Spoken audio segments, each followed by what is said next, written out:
Now at 6 and streaming on crossroadstoday.com, we talk with a political expert about key local races that will be on the ballot in less than 2 months.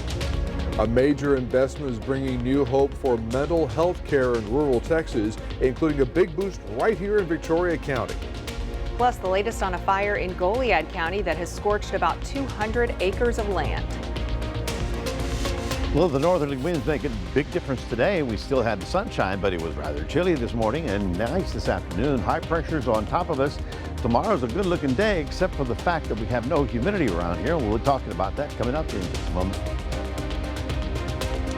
It'll be tonight's Athletes of the Week. Find out later in sport. You're watching 25 News now at 6. Good evening and thank you for joining us. I'm Shawna Currie. And I'm Don Brubaker. This is an alert day. More red flag warnings in the crossroads. Those flags are flying. Yeah. That is for sure. Let's go straight over to Mac Perez for a first look at our forecast. Mac. Yes, first good news, the winds are going to be decreasing for the rest of the afternoon and evening. This morning they were pretty high. As a matter of fact, I believe that overnight we hit a wind gust of 40 miles an hour. Right about now you can see how here we're calm, still windy in the Houston area, but as the pressure gradient loosens up, the winds will continue to fall apart.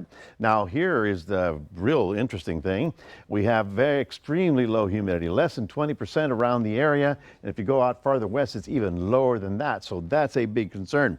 We had that fire down in Goliad County. Hopefully, thankfully, they've got it under control. Don't want to see another one of those take off. Over the weekend, the Gulf air will roll back in. We'll see humidity rise and the temperature rise as well. And we'll be talking about that in detail coming up in just a few minutes. Back to you. Well, the Texas Forest Service task force is on the scene of a brush fire in Goliad County, working to get full containment and monitor for hot spots. The Sarco Creek fire broke out around 6:30 Wednesday evening between Highway 185 and FM 2441 near Blanconia. Crews from Goliad, Refugio, and Bee counties, along with state agencies, fought the flames through the night. That fire has burned about 200 acres and at last update is 95% contained.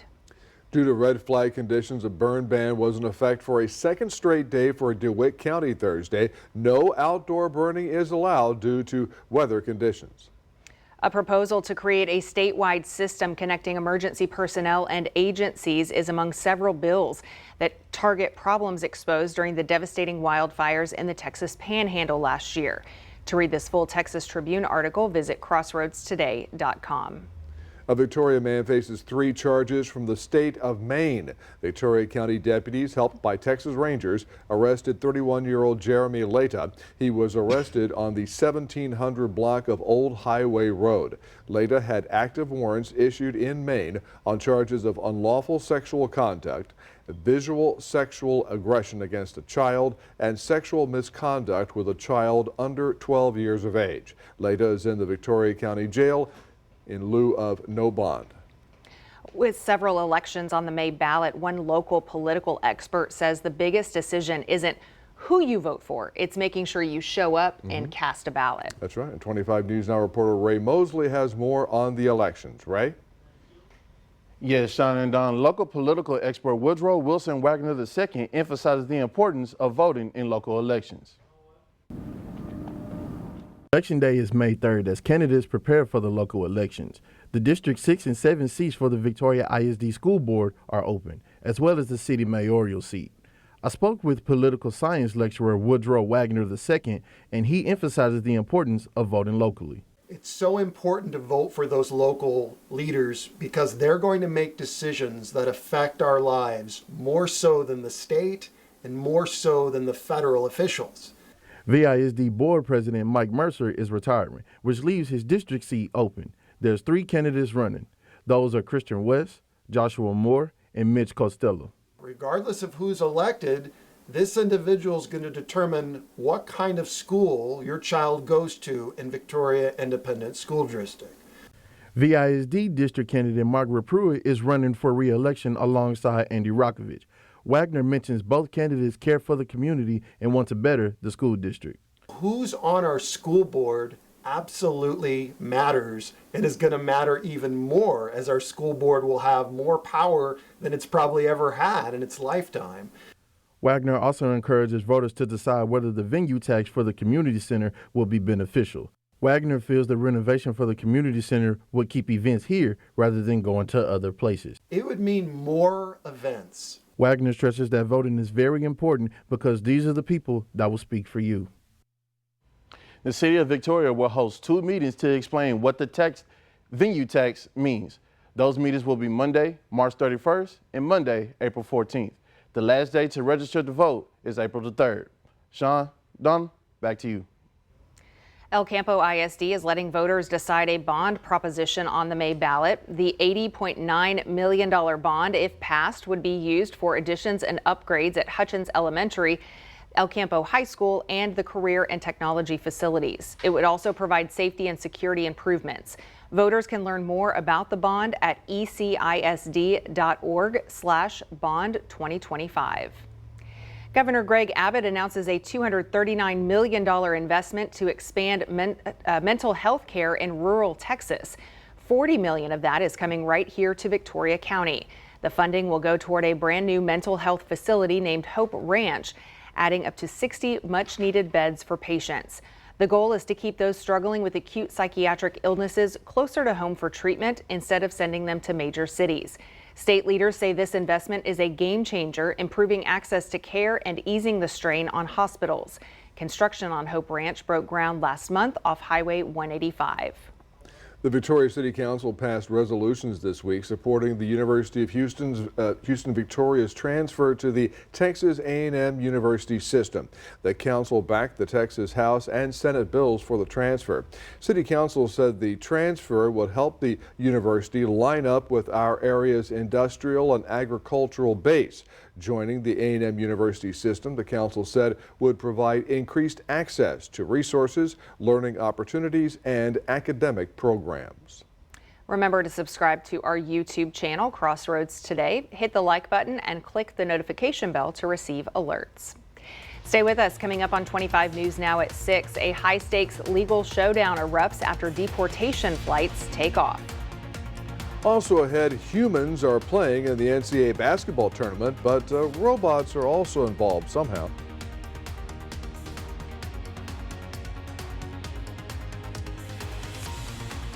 Get ready for the madness. Think you know college hoops? Prove it. Enter the Final Four Frenzy presented by Coastal Bend College. Put your bracket up against sports director Max Williams and weekend sports reporter Ray Robinson. Dribble on over to crossroadstoday.com to enter on the contest page. Win it all and score a family 4-pack with a hotel stay and a round of golf for 2 at Moody Gardens in Galveston. The Final Four Frenzy presented by Coastal Bend College. Brackets lock soon.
Protest is underway outside the U.S. Department of Education. 3 student protesters started demonstrating outside Thursday ahead of President Trump's expected executive order dismantling the department. The protesters are preparing for a larger, what they call study-in protest Friday morning. Trump's order will direct Education Secretary Linda McMahon to take all necessary steps to facilitate the closure of the department. Formally closing the department requires an act of Congress. The Trump administration is mounting a legal battle with a federal court judge. The judge gave the administration until noon today to provide information about 2 planes that deported hundreds of Venezuelan migrants over the weekend. ABC's Christiane Cordero has the details. The deadline at high noon for the Trump administration to submit information about 2 flights deporting migrants over the weekend has come and gone. It's a crucial step in what has become a contentious legal battle between the Trump administration and the courts themselves. Federal Judge James Boasberg is considering whether the administration defied the court's order in going ahead with the deportations. All of the flights that were subject to the written order of the judge took off before the written order was pushed in the courtroom. In Boasberg's ruling, he said the administration did not provide enough justification for its use of the 1798 Alien Enemies Act and ordered any planes turn around even if midair. Both planes were midair, flight data shows, landing in Honduras roughly an hour after the judge's ruling Saturday night, taking off again several hours later, then landing in El Salvador early Sunday morning. Republicans have since spoken out against the judge, several now calling for his impeachment, as the case appears to be on a fast track for the Supreme Court. I think what you're seeing really is judicial overreach on a scale we've never seen in the history of this country. And I think the Supreme Court has got to put a stop to it. Chief Justice John Roberts did weigh in this week in a rare rebuke, chastising those who have called for the impeachment of judges over rulings they disagree with. The 200-plus Venezuelan migrants deported are now in an El Salvadorian prison. The administration claims they were all part of the gang Tren de Aragua, but refusing to divulge their identities or anything about them. Several of their family members have since spoken out, disputing that they are part of any gang. And I would caution people to be very careful about accepting at face value the Trump administration's characterization of all these people. ICE officials admit in a sworn statement that several of those deported have no violent criminal record in the U.S. The judge in this case has a hearing scheduled for tomorrow to consider whether to extend the temporary restraining order. On Monday, a federal appeals court will begin to weigh in. Christiane Cordero, ABC News, Washington. After more than 2 years in detention, an American is finally heading home. 66-year-old Delta Airlines mechanic George Glesman was released today after weeks of negotiations led by U.S. and Qatari mediators. A source says Qatar made a breakthrough during a recent meeting with the Taliban. Glesman was arrested in December 2022 while visiting Afghanistan on a short tourist trip. A U.S. official confirms that no one was released in exchange for him. Well, it is tournament time for college basketball fans, which means many people across the country have filled out their March Madness brackets. Yes, but this year one workplace is doing their office pool a little differently.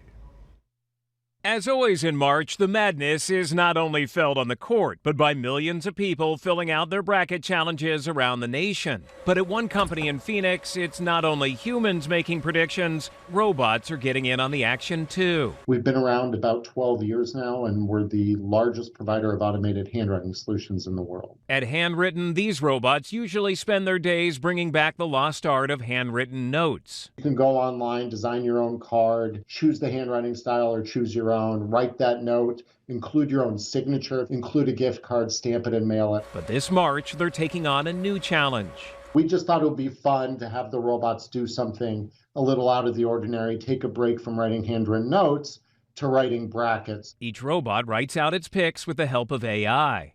And we're kind of comparing AI providers on who they think is going to win the bracket. And just like any good office pool, there's a prize at stake. So each robot, what we've done is we've taken the bracket they've generated and we've taped it to the rack they're on. And then the little joke is, if the robot wins the bracket, it will get moved to the higher shelf where it's going to sit there and write out handwritten notes anyway. So could one of these robots actually pick the world's first perfect bracket? If it does, great. If not, fine. I mean, we're just doing this as kind of an office spoof. For now, it's all in good fun, but at this rate, humans might have some robotic competition for March Madness dominance. Maybe we'll make it an annual tradition around here. You can find out which robot is crowned the champion on the Handwritten blog at handwritten.com. Alex Stone, ABC News, Los Angeles.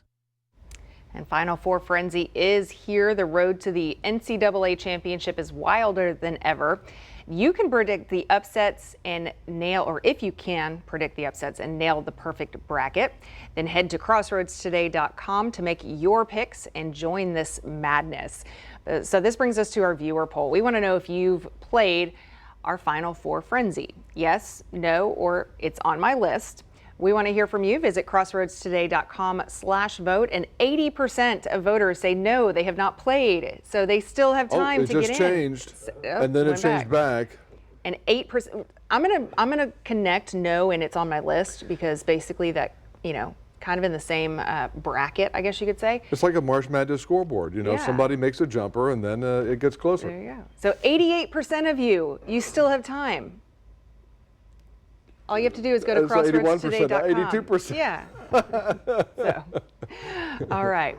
Well, thanks for voting, and we'll have the latest results on 25 News Now at 10. And the challenge is to make all the brackets, pick all the winners, and go to the championship, right? Yep. Yeah. I'm out. I wouldn't even know where to begin with all those teams. Anyway, folks, beautiful sunshine. If you love this kind of stuff, it's great.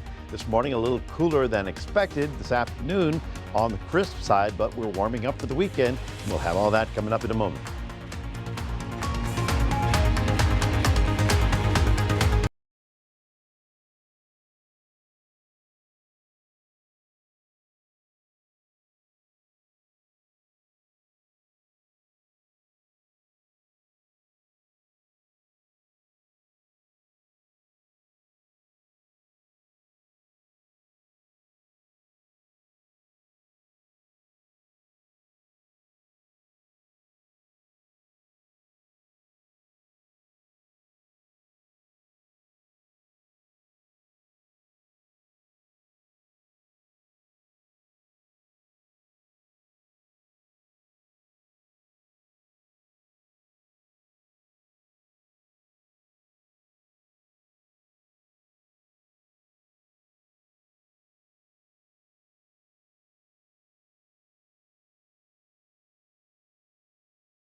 Well, good afternoon, everyone. A gorgeous day out there. If you like the low humidity and the abundant sunshine, and I like it too, is just the fact that the humidity is so low, we are still down there. Look at that. Dew points at 15% humidity. That's unusual for us here along the coast. Our high today got up to 71, and that 36, that's even colder than I thought. We'd put down 44 as a low temperature, and it got even colder than that because dry air loses its heat at night. So if you go like to Phoenix, it's really hot in the daytime, but it's actually cool at night when everything sort of radiates into the sky. We had gusty winds overnight. They have settled down, and that sort of helped out. As a matter of fact, the red flag warning has been dropped for the time being. That's just for now. I mean, it's not for tomorrow. The old storm that brought us that front and the strong gusty winds is way out here. Now we're watching and waiting for the next one coming into the Rockies to see what it'll do for us. Notice here, these little colored areas is where the wind is actually up a little high. You notice that it's still windy toward Houston, not so much for us. In fact, our winds are settling down, but they're turning around, and I'm going to explain that in a second. This is our problem. 22% humidity, 15% humidity, 13% out in Karn City. Sure, it's lovely weather. I know it's awesome to be in that low humidity, but by the weekend, it's going to start coming back. It will be less of a threat of a fire danger. Now, you saw what happened in Goliad. That was 200 acres that went up in smoke. We are happy that they were able to get a hold of it so quickly, and that's good. So again, our red flag warning has settled down. The one up toward Houston is still on because their winds up are a little higher than our area of the world. Now, over the next couple of days, you'll see the winds turning around. They'll be out of the southeast later tonight, and there you see your Friday, okay? Fairly significant, about 20, 25 mile an hour winds. I mean, not howling, but you'll notice them, and that's your Friday. Watch what happens on Saturday.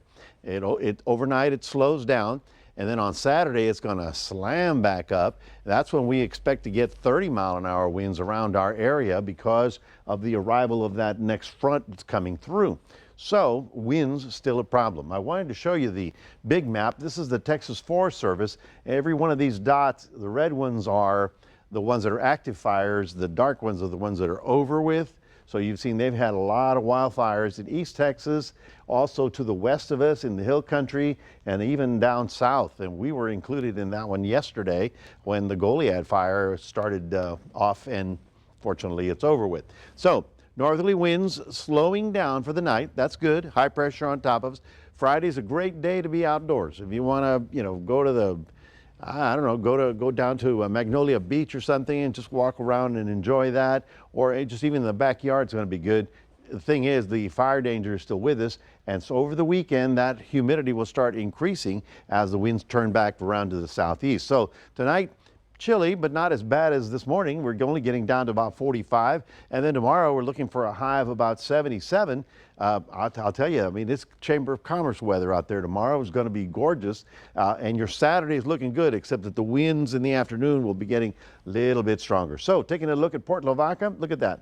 Well, that's a good place to go spend the afternoon, or at least have lunch down in Port Lavaca. It's going to be terrific by the water. We're looking at a high of 75, but notice how the southeast winds roll back in. In Cuero, we're looking for abundant sunshine and temperatures around 80 degrees with that southeast wind kicking back in as well. So we have the red flag warning, or rather the alert day, because of the low humidities. More humidity, a little warmer through the weekend, little frontal system, and shall I give you a glimmer of hope? Right about here, Tuesday, Wednesday, Thursday.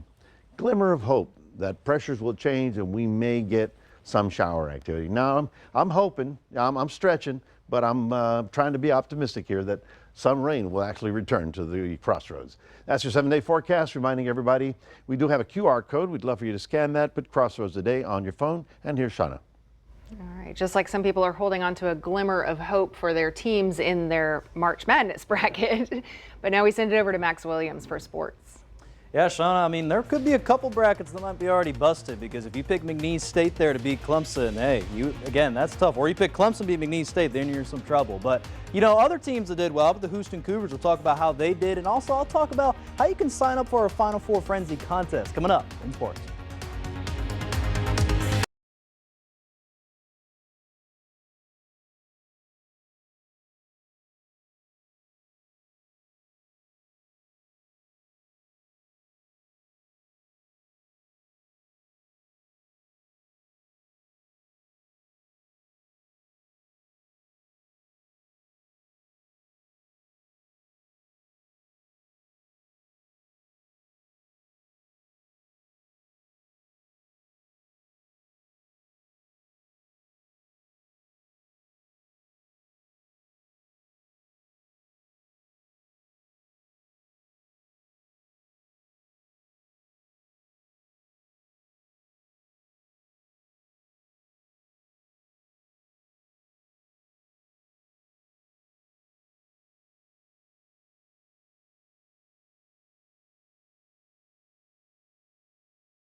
All right, Cross, let's hope everyone's enjoyed the first full day of March Madness. We've got a lot of games still going on tonight, but if you want to take a break from the Madness this year, though, and get a couple right here, a little bit of some local news, right? Because we're going to reveal 2 athletes of the week from Victoria East Girls Powerlifting and Currie Garcia and Olivia Zaboral. Here's more for our athletes of the week.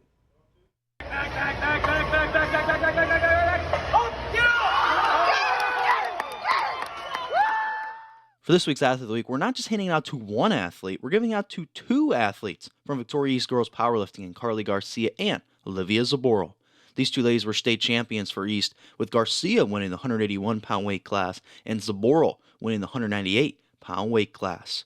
Garcia talks about what becoming a state champ meant to her. Accomplished, honestly. It makes me feel like my practice and all my hard work, sweat, blood, and tears, most literally, was paid off. Garcia's total of all lifts at state were 505 pounds on squat, which broke the squat record at state, benched 275 pounds, and deadlifted 425 pounds.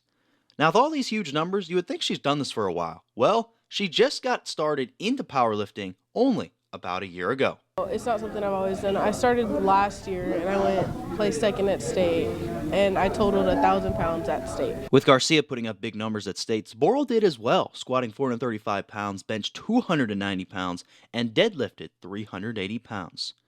Now, different than Garcia, Zaboral's been doing powerlifting since her freshman year of high school. After the first meet of my freshman year, I knew that I wanted to do this until high school, maybe, and even college. I just fell in love with the sport. I've always loved lifting and lifting weights. I just fell in love with the adrenaline and everything about the sport. In all, both Garcia and Zaboral made the city of Victoria proud, becoming state champions last weekend. Can't wait to see what they do next year, and congrats to Currie Garcia and Olivia Zaboral for being our athletes of the week.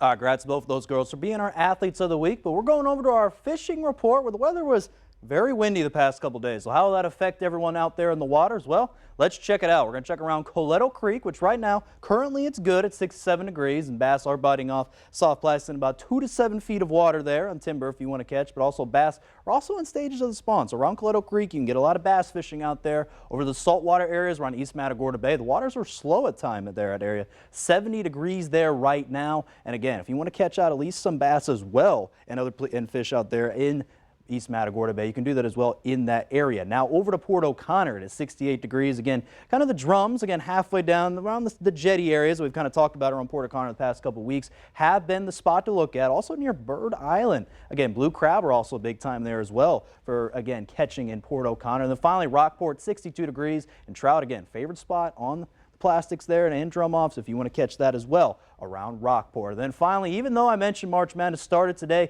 you still have a chance to win our prize by, again, competing in our Final Four Frenzy 16-team and 14 bracket sponsored there by Coastal Bend College. And again, we did mention it did close for the 64-team bracket, but you have until March 24th. That is when it'll open for the 16-team bracket. If you want to go again for the 14 bracket, it'll open on April 1st. But when it does open, you can go to www.crossroadstoday.com/entertainment Final Four Frenzy, and then you can create an account and then also just press on the button, play now, and go from there. And the winner will get a family 4-pack to Moody Gardens, which includes aquarium, rainforest, pyramids, 3D 4D audience recognition theaters, 1-night hotel stay, and 2 rounds of golf. And now, I mentioned there a couple rounds, and we knew the tournament started today. Shout out to the Houston Cougars. Don's Houston Cougars, we talk about, got that win there 78-40. They're going to face Gonzaga there in the next round there on Saturday. And Texas A&M, will they get upset by Yale? Earlier in the week, I did a little kind of poll on my Facebook. I said Yale will upset Texas A&M. So again, maybe they prove me wrong there, Texas A&M fans. See what happens. But we'll see what goes on later tonight there on March Madness. That's going to do it here in sports. Don and Shawna, back to you. Thank you, Max. By the way, A&M wins tonight. And we're back in a moment. Astronomers are stunned to find a presence of oxygen and heavy metals in the most distant known galaxy.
Finally tonight, astronomers made a surprising discovery about oxygen and elements in the most distant known galaxy. It's more than 13 billion light years away and formed in the early days of the universe. It was first detected in January 2024 using the James Webb Space Telescope. When astronomers followed up on that, they were stunned to find the presence of oxygen and heavy metals. That suggests galaxies formed more quickly than expected. That far away, and they have oxygen and heavy metals. That's stunning for scientists. We're not talking long hair here, right? No, we're not talking AC/DC. No, that's right. No. The James Webb Telescope is making us rewrite so many science books. It's just crazy because that whole Big Bang Theory, it's out the window. We don't know what happened. How did we get here? But it was a good sitcom. It was a good, it ran for many years.